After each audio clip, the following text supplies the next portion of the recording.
کیونکہ بہت ساری جو ہماری بہنیں ہیں ان کا سوال یہ ہے کہ جو ہے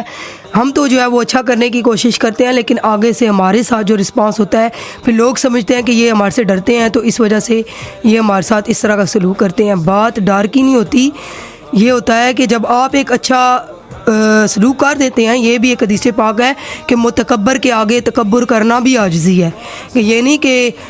جو ہے وہ غرور ایک انسان کرے اور اس کے سامنے کا ہم جھک کے رہیں، تو یہ بھی بہت زیادہ، یہ ہمارا اسلام اس چیز کی اجازت نہیں دیتا۔ جہاں پہ ہمارا حق ہے وہاں پہ پورا اپنا حق لینے کی کوشش کریں، کیونکہ اگر ہم اپنا حق چھوڑ دیتے ہیں تو لوگ تو ہمیں اس چیز پہ بھی دبانے کی کوشش کرتے ہیں جہاں پہ ہمارا حق ہوتا ہے، کیونکہ یہ انسان کی فطرت ہی ایسے ہے کہ جب وہ اپنے سے کسی کو ڈاؤن دیکھتا ہے تو وہ اس کے اوپر غلبہ پانے کی کوشش کرتا ہے۔ کیوں کہتے ہیں کہ غصہ طاقتور کے آگے،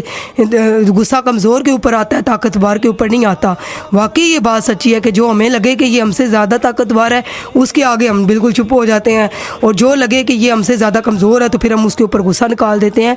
یہ جو ہے نا، یہ چیزیں انسان کی زندگی میں برابر چلتی ہیں، ٹھیک ہے؟ تو جہاں پہ آپ کا حق ہے، اپنا حق کبھی کسی کو دیں نا، اور جو ہے نا کسی کے نیچے دب کے نہ رہیں، اپنے حق پہ ضرور بولیں، لیکن جہاں پہ بات آ جائے نا کہ مطلب جہاں پہ آپ سمجھیں کہ اگلا بندہ اس کی فطرت ہی ایسی ہے کہ اس نے اللہ پاک معاف کرے گالیاں دینی ہیں یہ طرح کی، تو اس کا مقابلہ ہمیں اپنی زبان کو گندا کر کے کبھی بھی نہیں کرنا چاہیے، کیونکہ لوگ جو بھی ہمارے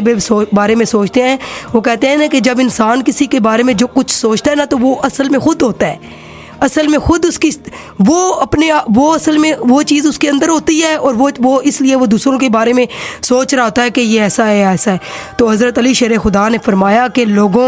کی باتوں سے پریشان ہونا چھوڑ دو، تم نے اپنا حساب اپنے رب کو دینا ہے، لوگوں کو نہیں دینا، کیونکہ وہ دن بھی آنا ہے کہ ہم نے اپنے رب کے سامنے کھڑے ہو جانا ہے۔ تو اگر ہم دنیاوی زندگی کے بارے میں سوچتے رہیں گے کہ لوگ ہمارے بارے میں کیا سوچیں گے یا لوگ کیا کہیں گے یا ان کی یہ رائے ہوگی، تو اگر اس کی کے اوپر ڈرتے رہیں گے تو پھر جو بندہ مخلوق خدا کو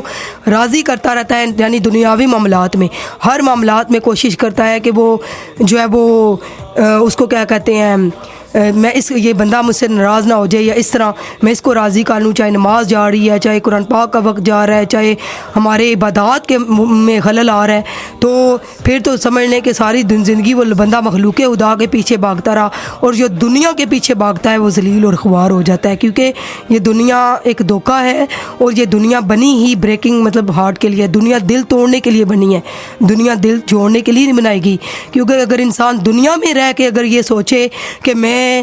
مطلب اگر اس کو دنیاوی کی ساری نعمتیں مل رہی ہیں اور وہ یہ سوچے کہ مجھے تو اب کوئی پوچھ گیچھ ہی نہیں ہوگی، یہ دنیا ہمارے لیے یہ سوچ لیں کہ امتحان گاہ ہے، ہم ہر وقت اللہ رب العزت کے حکم کے تابع ہیں اور ہمیں چلنا بھی اس طرح ہی ہے۔